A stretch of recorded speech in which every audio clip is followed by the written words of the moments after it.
Hey guys, Travis from ChordBuddy here. You know, I'm asked all the time, what's your favorite songs to play with ChordBuddy? Or either they ask me, what's the easiest songs to play with ChordBuddy?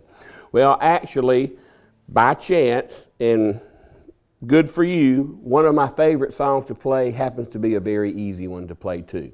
And it's one of the biggest songs ever. It's by the Beatles. It's Let It Be. It utilizes all four chords: the G, the D, the E minor, the C.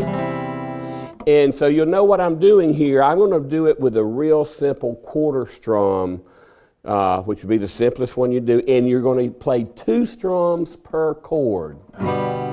Change.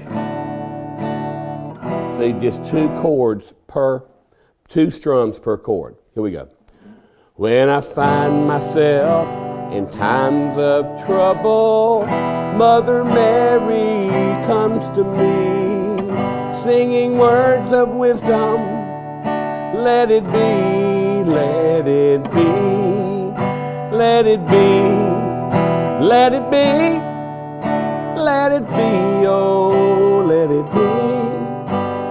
Singing words of wisdom, let it be.